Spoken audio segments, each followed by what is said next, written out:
Okie dokie. I went on BNet today and I started playing some ladders for my DK games, and coincidentally, when I started playing, I ran into 3 Night Elf vs. Night Elf games in about an hour. So this first replay will be one of those games, and I'll probably do a couple others on some different things, since I'm sure people are tired of seeing Night Elf vs. Night Elf. Anyways, what we'll do is just get to 15 seconds on your replay,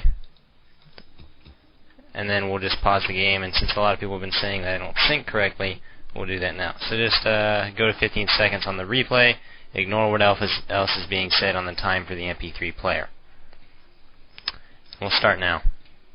Basically, I'll run through this replay at 1 speed. There will be no time changes in any way, so you won't have to mess with anything like that at all. This is a game versus Aiken, playing on Scorch Basin, some level 31 player or something on US West. And basically my plan for this game was to try to defend myself against what I most likely thought would be a Mass Ancient of War because of the close distance map. It actually didn't turn out that way, but it turned out into a game that I enjoy a little bit more. Fighting Ancients of War is fairly gay.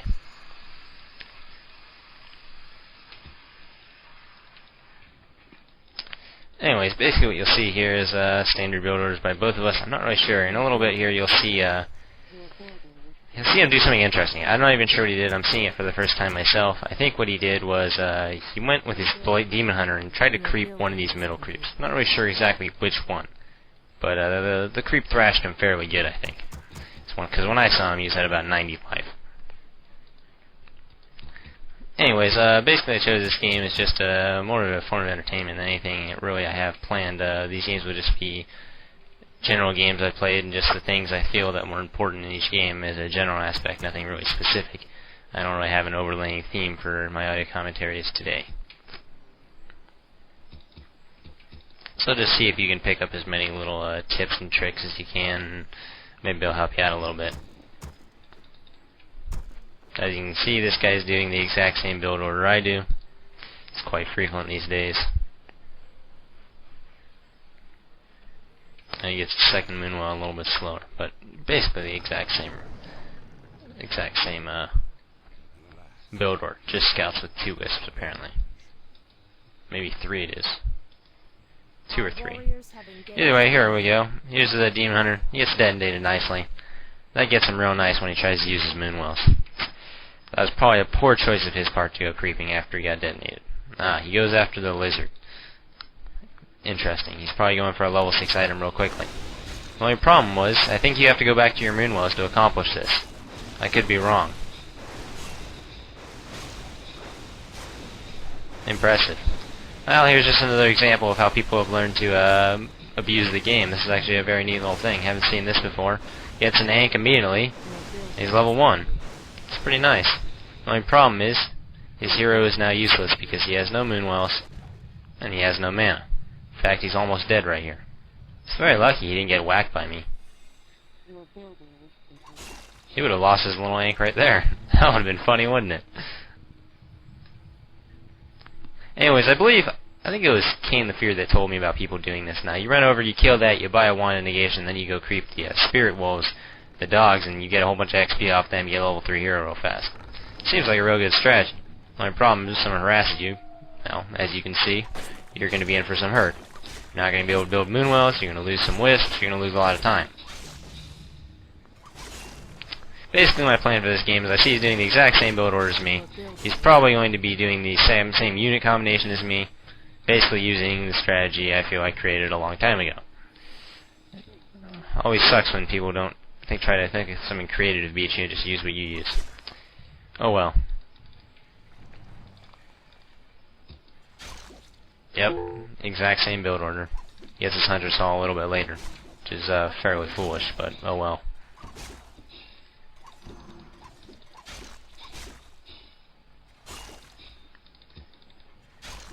Anyways, as you can see, I'm just trying to harass him, stop him from creeping.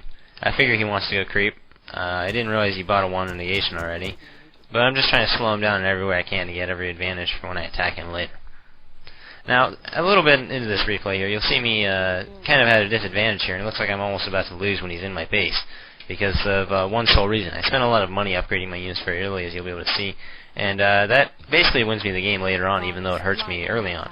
So kind of an interesting change in how the game worked out in that way.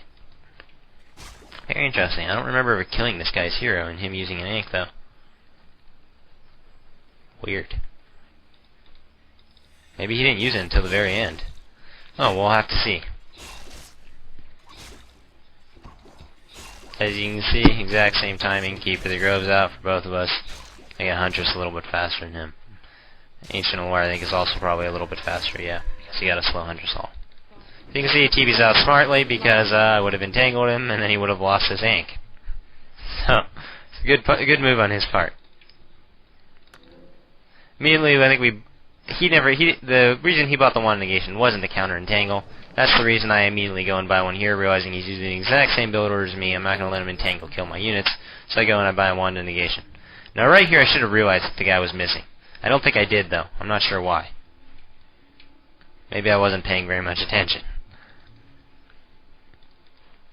Anyways, also, as you guys may have heard, the Frozen Thorn beta is out and running.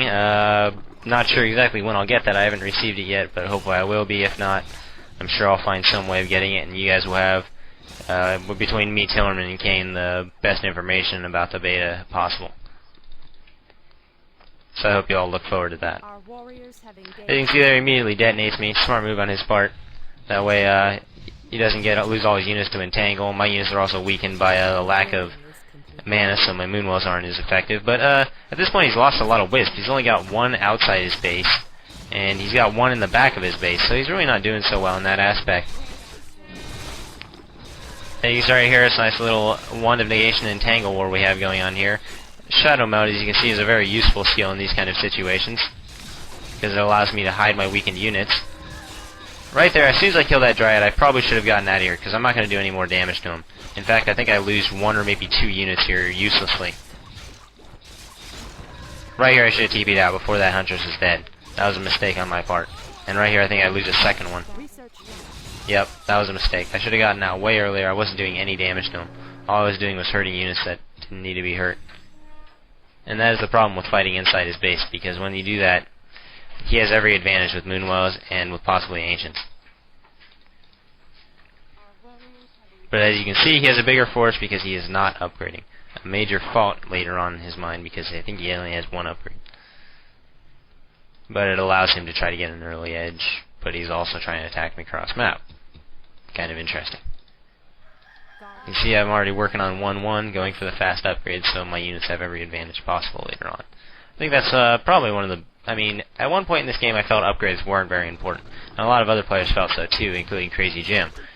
We felt that they were useful, but not always good. Whereas in StarCraft, I felt that upgrades would always win you the game, no matter what. I mean, they were the key to winning, in my opinion. And I think at this point, maybe it's also true in this game, but I'm not really sure yet. There you can see he jacks me creeping. This kind of sucks. And he's really getting an advantage here. I've killed about one of his units. I killed two of his units. He's killed three of mine. He's not upgrading. So he has a big advantage here when he's coming into my base. He does not have Abolish Magic though yet, and I do, which is going to help me out a little bit here, because I'm really taking care of his entangles well. Now at this point, I should have backed up into my base and used my Ancients to help me fight him off, but for some foolish reason I chose to stand out here and fight. Which was probably a fairly big mistake, because I'm just losing units. I'm not really doing very much damage to them. I'm in a very bad fighting position, so I'm fighting with less units away from my defenses. So it's not working out very well for me.